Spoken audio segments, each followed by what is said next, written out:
Friends, मैं वैशाली स्वागत करती हूँ आप सभी का आपके अपने प्लेटफॉर्म एग्जाम जंक्शन पे। और हम जुड़ चुके हैं यहाँ पे इम्पोर्टेंट सेशन के साथ। भाई, पेपर सॉल्व कैसे करना है, क्या रणनीति आपको रखनी है, किस तरह से नंबर अच्छे आएंगे। तो भाई, पेपर सॉल्व कैसे करना है ये भी आपको जानना है, यानी किस तरीके से आप बेहतर तरीके से पेपर कर सकते हैं और एक अच्छा स्कोर पा सकते हैं।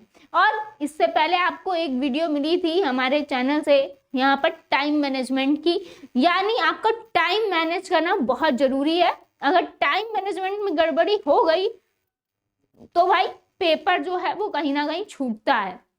आप कितनी भी आपने तैयारी की हो, कितना भी आपने यहाँ पर महीनों से संघर्ष किया हो, लेकिन अगर एग्जाम हॉल में आप टाइम मैनेजमेंट को नहीं कर पाए तो आपका प्रॉब्लम जो है वो यहाँ पर हो जाएगा भाई पेपर के समय पर, यानी फिर आप कहीं ना कहीं हड़बड़ा जाएंगे, है ना। तो सबसे पहली बात, पेपर सॉल्व कैसे करना है, किस तरीके से करना है, क्या रणनीति रखनी है, इसके विषय में हम चर्चा कर लेते हैं सबसे पहले।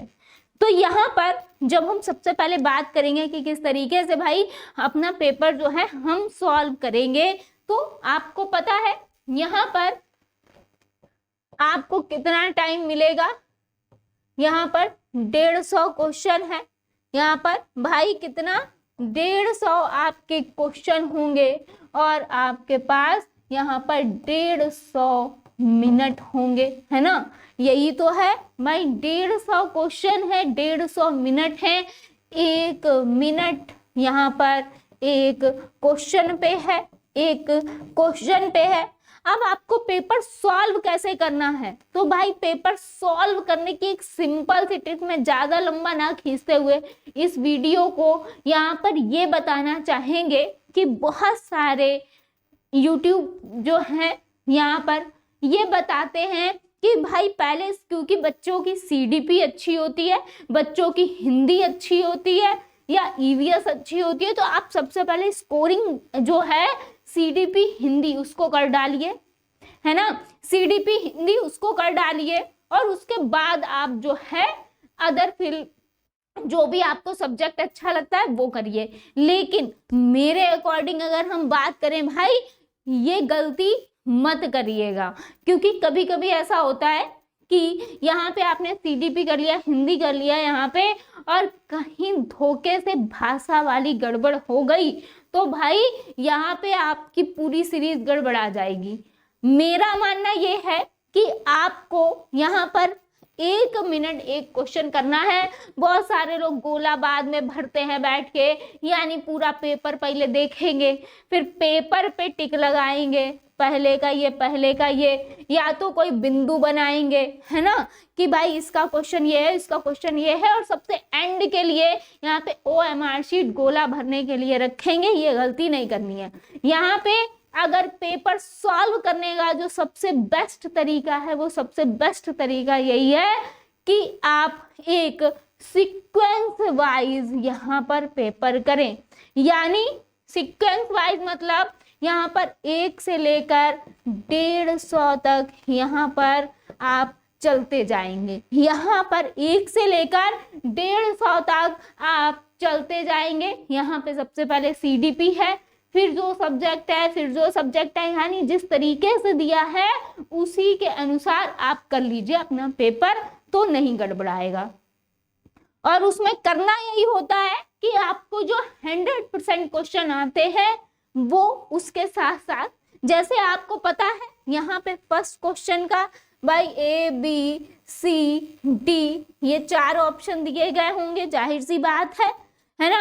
अगर आपको क्लियर पता है कि भाई C ऑप्शन है सही, आपको पर्टिकुलर एक का आप 100% श्योर हो, यानी आप स्टार्टिंग से 150 तक क्वेश्चन देखते जाइए और आप अगर क्वेश्चन पे श्योर हैं तो सॉल्व करने का सबसे एग्जाम हॉल में सबसे बेहतर तरीका, ताकि आपके ऊपर प्रेशर ना क्रिएट हो, आप वहीं से ही, जैसे पहले का C आपको कंफर्म पता है, इस पे आप 100% श्योर हो, 100% श्योर हो, तो भाई क्या OMR शीट पे जाओ, OMR पे जाओ और वहां पे गोला भर दो, वहां पे डायरेक्ट C पर गोला भरो। है ना।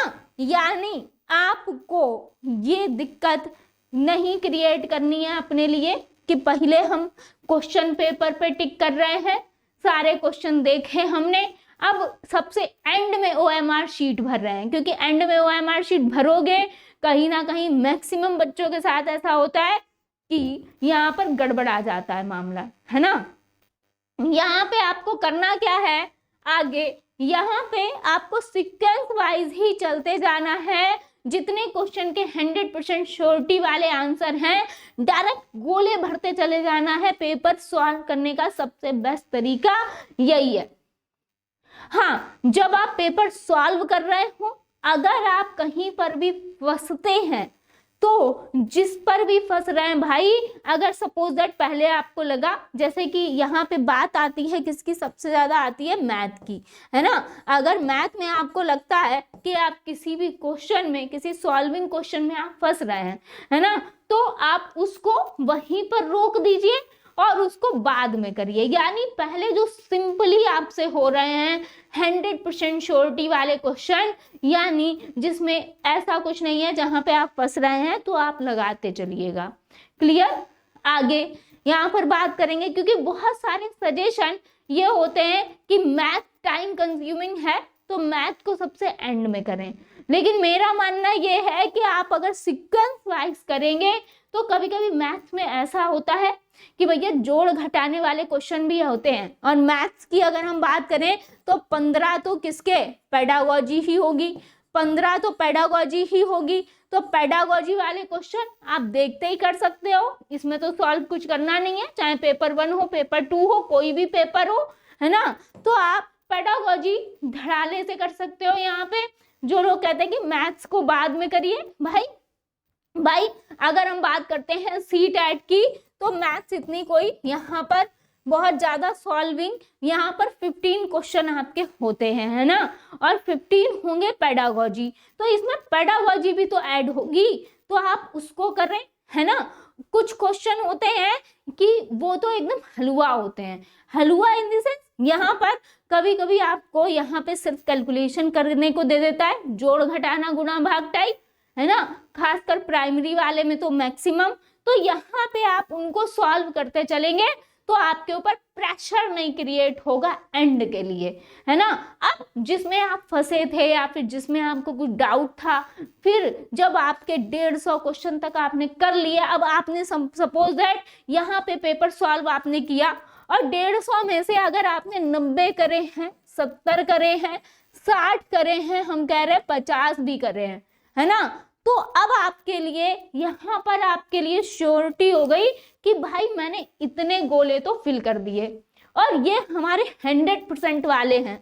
अब आपके पास यहाँ पर, क्योंकि जो आपको आता है उसमें आप बहुत ज्यादा टाइम नहीं लेंगे, जाहिर सी बात है, वो आपके जल्दी जल्दी फिल हो जाएंगे, है ना। टाइम को आपको देखते हुए चलना है।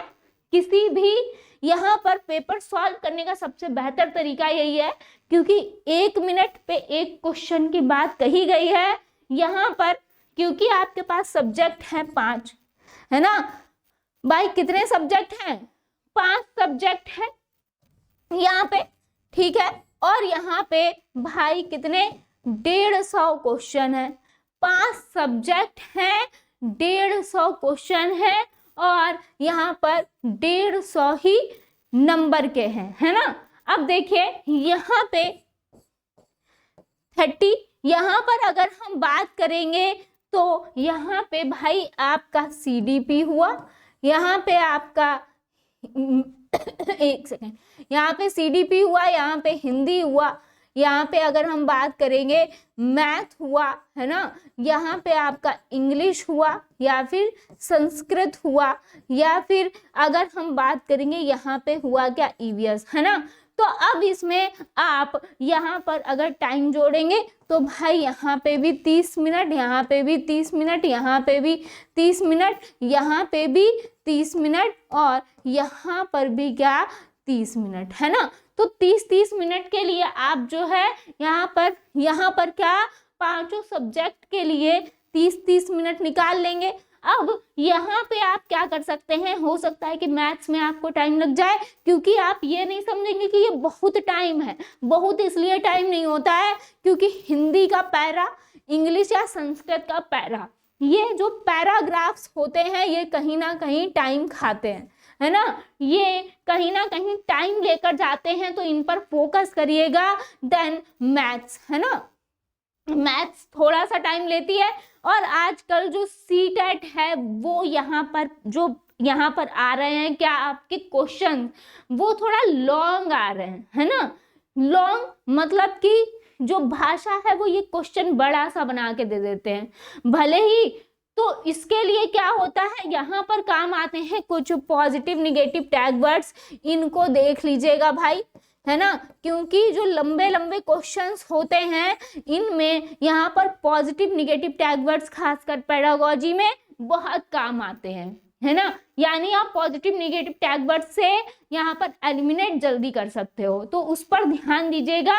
देन यहाँ पर अगर हम बात करें किस तरीके से पेपर सॉल्व करना है, सीक्वेंस वाइज करना है, और जो आपको 100% क्वेश्चन आ रहे हैं उनके गोले लगातार भरते जाने हैं, तभी आप जो है एक अच्छा यहाँ पर पेपर सॉल्व कर पाओगे, अच्छा स्कोर कर पाओगे, पूरा पेपर भी देख पाओगे, वरना कुछ कुछ बच्चे टाइम की वजह से पूरा पेपर ही नहीं देख पाते हैं। अब आती है बात यहाँ पर जहाँ पे खेल हो जाता है, जहाँ पर खेल हो जाता है आप लोगों के साथ। अब सब ये है पेपर 2। पेपर 2 की अगर हम बात करें, और यही पेपर 1 में भी अलाउ होता है, दोनों जगह ही यही अलाउ होता है ना।